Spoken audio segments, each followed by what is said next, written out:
ошондой эле Рүкнү Ямани деп коет, Йемен бурчу менен Хажарул Асвад.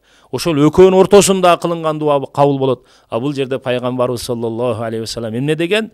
Эгерде кимдеги ушул дуаны билсе, Роббана атина фид дунья хасана ва фил ахирати хасаната ва кина азабан нар. О биздин Роб, мага дүйнөдө да жакшылык бер, ахиретте да жакшылык бер, бизди тозок отунан куткар деген. А сиз бул дуаны билесизби? Бул дуа жами дуа. Бул бардык дуалардын жыйынтыгы. Бардык пайгамбарыбыздын 23 жыл кылган дуаларынын маани маңызы мына ушул дуада камтылган.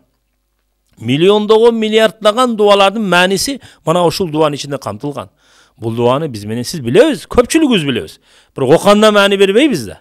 Мына ошол Йемен бурчу менен Кара ташка жеткенге чейин да дуа кабыл болот. Мына ошол жерде дагы ким билсе башка дуаны окуса деле болот. Бирок Роббана атина фид дунья хасана. О Роббим, мага дүйнөдө жакшылык бер, жана ахиретте да жакшылык бер. Ва кина азабан нар. Жана бизди тозок отунан куткар деген дуаны кылуу дагы бул сүннөт болуп эсептелет.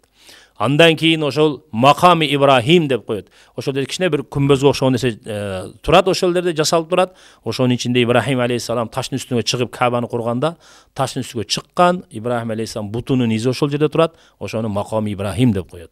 Ошол 7 жолу таваф кылгандан кийин ошол Маками Ибрахимге жакын жерде инсан 2 рекат намаз окуса, бүгүнкү күнгө чейин кылган күнөөсү кечирилет. Мына ошол убактагы да кылган дуа кабыл болот. Ошон үчүн Маками Ибрахимге жакын жерде, эми аз адам көп болот, болушунча жакын жерге туруп, ошол жерде окусак, мына ошондо дуа кабыл болот.